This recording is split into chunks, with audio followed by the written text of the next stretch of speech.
At just 15 years old, a girl named Maylia Sotelo became one of the biggest dealers in her home city of Green Bay, Wisconsin. She climbed so high in the drug scene that some even considered her the city's top supplier of Percocet. But her rise came to a devastating end when a single pill she sold caused the death of a local teen, a kid named Jack McDonough. Maylia quickly went from a dealer to a killer under the law, facing up to 40 years in prison for becoming the first juvenile in Wisconsin to be charged with homicide for providing fentanyl. From her rapid ascent in Green Bay's drug world to the tragic moment that changed everything, Maylia's story is a shocking tale of ambition, addiction, and loss. But how did a high school freshman's life become so entangled in the deadly fentanyl epidemic? To answer that, we first need to visit De Pere, Wisconsin, a small town where Jack, an outgoing and kind-hearted kid, was born and raised. De Pere is a close-knit place where everyone knows everyone. All the kids play sports or hang outside, and neighbors look out for each other. One of those kids was a dude named Jack McDonough, an outgoing, kind-hearted person that naturally drew others in. Jack's parents split up when he was young, so he lived with his mom and spent weekends and holidays with his dad. Now, a situation like this is usually tough on kids, but it really didn't seem to bother Jack at all. Instead, he was more focused on football. He was a pretty stellar athlete, and his coaches really saw potential in him. Plus, his outgoing and lovable personality made him a great teammate, and overall, just a chill guy to be around. But behind a smile, Jack was struggling a little bit. Over the years, school became more and more tough for him, and he often felt a sense of insecurity compared to his friends. He'd always consult with his mom about these issues though. She was one of his best friends and loved her son to death.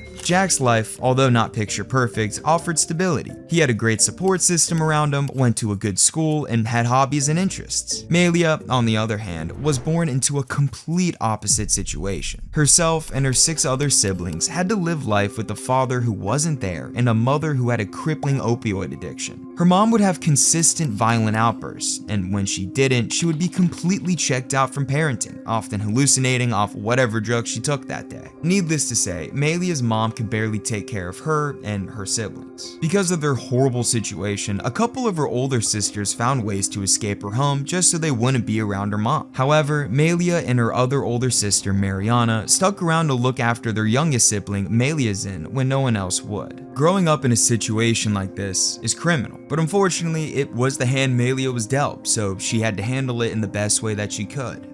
And the way that she did wasn't exactly healthy for a 5th grader. She turned to smoking weed. Now, it obviously isn't great for a 10-year-old to be blazing, but she grew up in a household where it was common practice. Plus, it made her feel better about her shitty situation. But Maylia smoking at this age wasn't even the worst of it. As she continued to grow up in her broken household, she started to tag along with her older sister at her job, which was dealing. Mariana was quite the dealer, some even calling her one of the biggest dealers in Green Bay at the time. Plus, Mariana had everything Maylia dreamed of: a nice apartment, a car, designer bags, fancy shoes, you name it. Before long, Mariana became Maylia's role model, and the two of them began to work together. While Mariana was conducting her business, Maylia kept an eye out for cops. It was a dangerous partnership, but to them, it seemed like the only way to survive. Meanwhile, just a few miles away, Jack was continuing to live his life, although with one major change. But before we get into that, I'd like to take a second to talk about Exter. If you're tired of carrying around chunky ass wallets, let me introduce you to my new favorite wallet brand. They have a wide variety of sleek, sophisticated wallets in many modern colors, like these two right here. I've been using this one for a while now. It's their card holder. This one's their wallet that actually has, like the fold out, a little extra storage in there. But this one mainly holds cards because I'm usually just a card guy. But as you can see, it's like pretty slim and it's all metal, which is nice. And also it does this, which is absolutely sweet. You can just take it out and go like here. And plus, they also have other cool wallet products like their Finder card, which connects directly to your Apple Find My network so you can track your wallet if it goes missing, which would have been nice to have when I lost my wallet on 2 separate occasions, stumbling home drunk from the bars. Right now, Exter has a New Year sale going on where you can get up to 40% off your order until January 22nd. Plus, if you click the link in the pinned comment or description down below and use code BC at checkout, you can unlock even more savings. I'm telling you, you need to try out Extra Wallets today. It's the best wallet I've ever had. I'm telling you, you won't regret it. And so let's get back to the story. In early 2022, Jack tried Percocets for the first time. No one really knows how or why he started, but they were popular at his school and he was continuing to have issues in class and with his friends. Throughout that winter, he was regularly buying and smoking them, usually with his girlfriend, and within months, he was hooked. His addiction got so bad to the point where he couldn't go a day without him. If he tried, he'd end up puking, shaking, and unable to sleep. Simply put, his addiction was messing him up big time. He suddenly transformed from his outgoing self to an introvert that really didn't talk much. The sweet, respectful kid his mother raised was becoming distant, disrespectful, and suddenly uninterested in football. He developed some pretty bad mood swings too, began locking himself in his room for hours, skipping family events, and was losing weight fast. Her mother suspected that he was doing drugs and gave him cups to piss in on a consistent basis. But the weird thing was that all of the tests came back negative. Stumped by these negative tests, Jack's mom decided to dive into the source of every teenager's life: their phone. In April of 2022, she took a look at her son's phone for the first time, and what she found destroyed her. Hundreds of messages about buying Percocets, plus pictures and videos of Jack smoking them, flooded his phone. And at that moment, she knew the reason why her sweet baby boy wasn't the person he used to be. She quickly found a rehab center and got Jack enrolled. Before he left, he wrote a touching letter to her saying, "I'm trying to be a better son. I hope you can forgive me for everything." In rehab, Jack started making progress. Although he wasn't the best about opening up his feelings, he seemed motivated to get better. But it's hard to rid yourself of a drug when no one, not even Jack, knew what they were taking. Around this time, Percocets were becoming increasingly popular in the US, especially in high schools like the one Jack attended. However, these Percocets exchanging between the hands of teens were often fake pills laced with fentanyl, a drug up to 50 times more potent than heroin. Of course, none of these kids had any clue they were consuming this potent of a drug, so they continued to buy them from dealers like Mariana and Maylia. Speaking of the duo, their situation took a massive turn in August of 2022. Mariana was eventually caught, arrested for dealing, and ended up in Brown County Jail. With their mother out of the picture and Mariana locked up, Maylia and her younger sister moved in with their grandmother. But the grandmother had barely enough food in the house and not enough money to take care of them. So Maylia had to step up for herself. Wondering how in the hell she was going to make enough money for herself and her sister as a high schooler, she noticed something that enticed her. You see, Maylia had gotten her hands on her older sister's phone, which continued to blow up with calls and messages even though she was behind bars. These messages, of course, were her customers, wondering when they could set up their next buy. Now, Maylia had a choice: ignore the calls or take over her sister's business. Money kept calling. "It was calling me," Maylia said, and she decided to answer. Maylia didn't just keep Mariana's business going, she expanded it, selling perks, weed, and more to hundreds of teens and adults as a 15-year-old girl. Now, she didn't love what she was doing by any means, but seeing the look on her younger sister's face when she got new sneakers or a PlayStation made it all seem worth it. At the time, Maylia Zinn was old enough to realize what her sister was doing in order to get this stuff for her, and despite the nice treatment she was getting, she begged her sister to stop. Maylia responded with a head shake and said,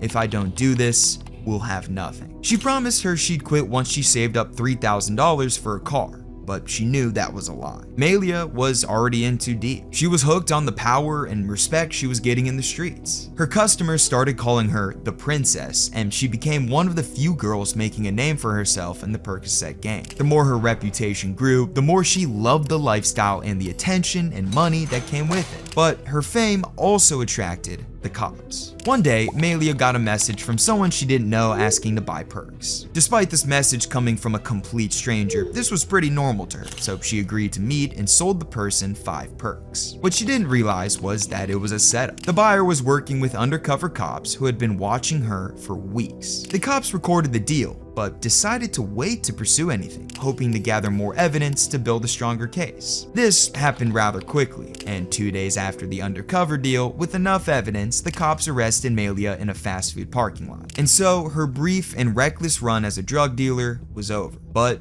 the cops were too late. Not late enough to catch Maylia, but to potentially save a life. After his time in rehab, Jack returned to Green Bay, hoping for a fresh start. He had spent 24 days in rehab and was now staying with his grandparents trying to rebuild his life. but it didn't take long for him to fall back into his old habits. On December 2nd, 2022, while at his girlfriend's house, Jack logged into her Facebook account and ordered some perks from none other than Maylia. The two met up, the exchange happened, the perks were smoked, and Jack went back to his grandmother's home. She kissed him goodnight, and that was that.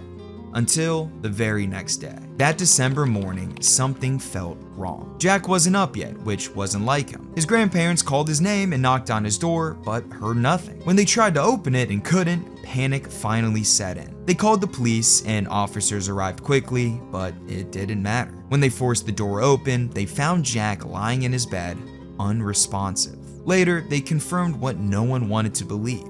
Jack had died from a fentanyl overdose. The pill he thought was Percocet wasn't just dangerous, it was lethal. And now the focus turned to finding the person responsible for selling Jack that pill. When Maylia was first arrested, it seemed like she had a shot at a second chance. She was sent to juvenile detention and charged with various drug-related offenses, but because she had no prior criminal record and she was young, her lawyer and the prosecutor cut her a deal. The plan was to release her to her estranged father with some conditions: wear an ankle monitor, attend therapy, and complete substance abuse counseling. If she followed these rules for 6 months, her charges could be dropped. So for a moment, it looked like Maylia's life might take a turn for the better. But in January of 2023, everything changed. Instead of walking into court for a routine hearing, Maylia was blindsided. She was taken straight to jail, and there she learned she'd been charged with first-degree reckless homicide because of her involvement in Jack's death.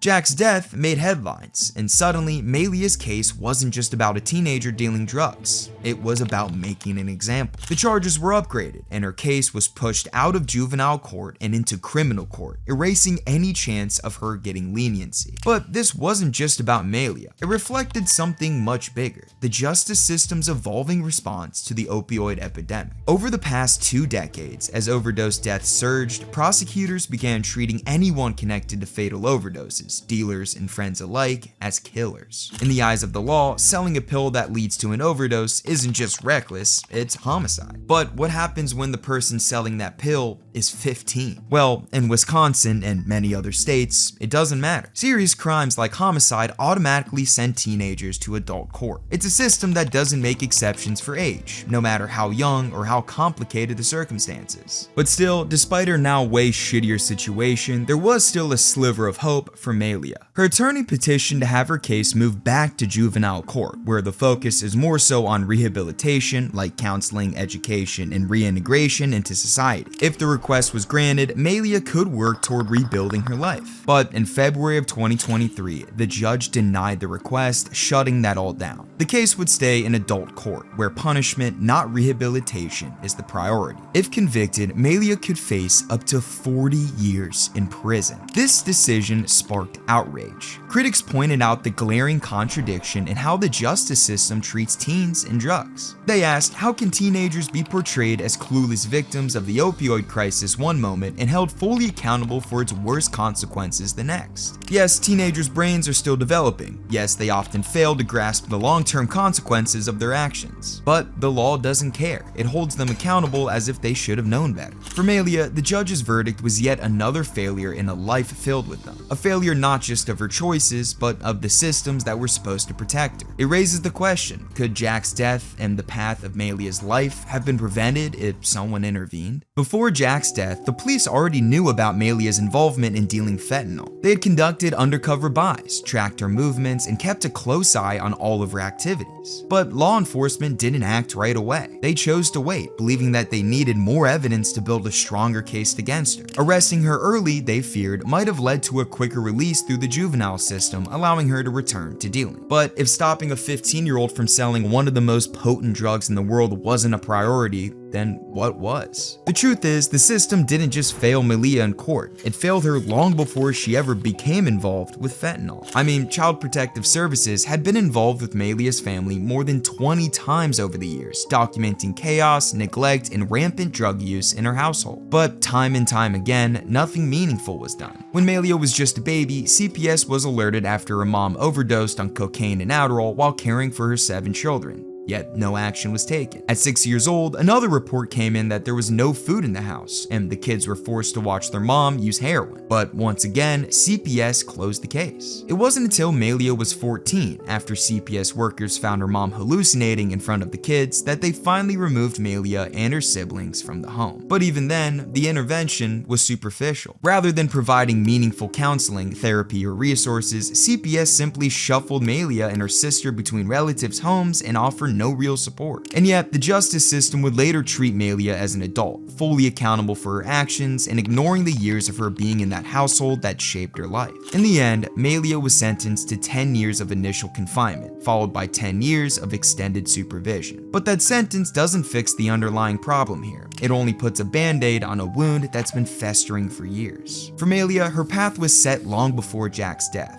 a path shaped by neglect, chaos, and a series of missed opportunities for intervention. Jack, on the other hand, was a bright young man whose life was stolen by a single, deadly mistake. These two stories collided in a way neither could have foreseen, leading to heartbreak and devastation for both families. While their lives could not have been more different, their fates became forever linked by a single, deadly pill.